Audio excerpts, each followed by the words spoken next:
Broadcasting Company. DZRH, member kapisanan ng mga broadcaster ng Pilipinas. Oktubre 6, 1953, unang simahimpapawid dito sa DZRH. Nagkamit na ng di mabilang na gawad karangalan at ng Oktubre taong 2002, ipinagkaloob naman ng kapisanan ng mga broadcaster ng Pilipinas ang Lifetime Achievement Award kay Tiadeli.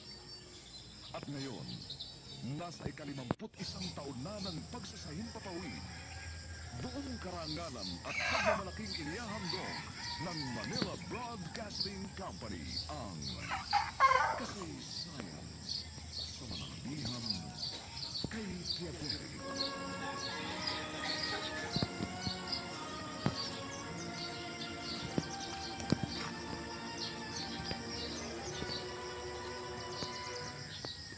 Ito ang inyong Tiadeli.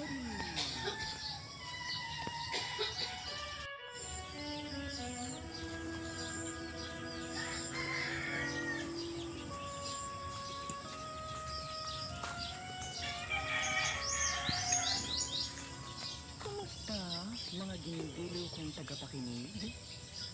Narito na naman po kami sa pagsadula ng mga pangyayaring lumikha ng suliranin at bagabag na humitik at naging mahalagang bahagi ng buhay. Matausan ang layunin magdulot na ikagagaan, kundi ng tuluyang ikapapawid ng hapon ng kilos ng pagbulit o agam-agam.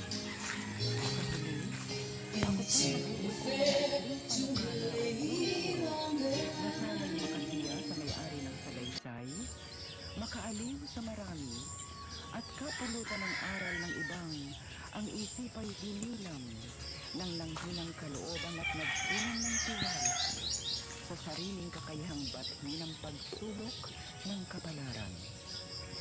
Ito po ang kasaysayan sa mga liham sa inyong Tiadeli.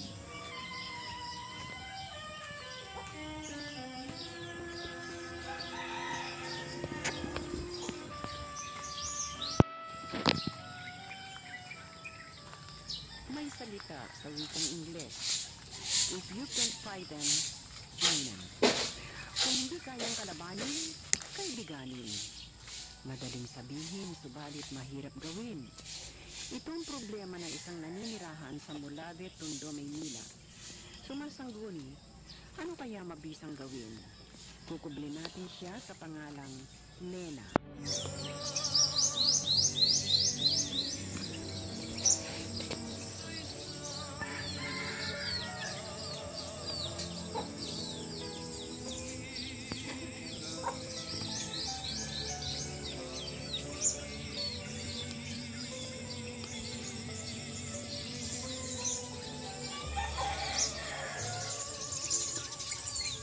Dear Tiadeli, 4 na po ang aking anak. Masasabing walang problema sa asawa sapagkat napakabait at mapagmahal ang asawa ko si Bobby. Malaking bahay ng mga biyanan ko kaya ang bahay nito ay hinabi sa dalawang mga kapatid. Ngunit malabas ang problema noon sa mag-asawa ng kapatid. Hindi nagkaanak sina Kuya Anton at Ate Sonia kaya sila'y umampon. Sa kanilang ampon, nagsimula ang problema ko.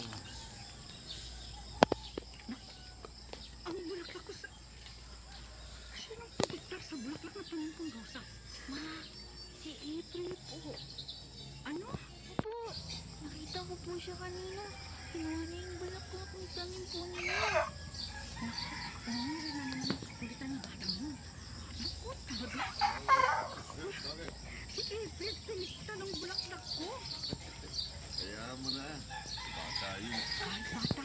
Dapat tinuturuan ng matatanda. Tama na. Yung puso mo. Baka malaglag.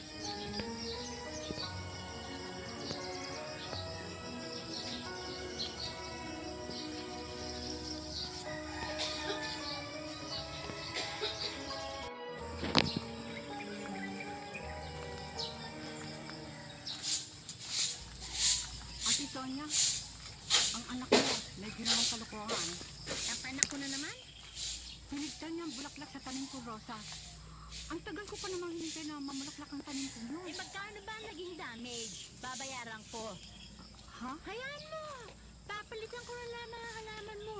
Mas maganda at mas mahal.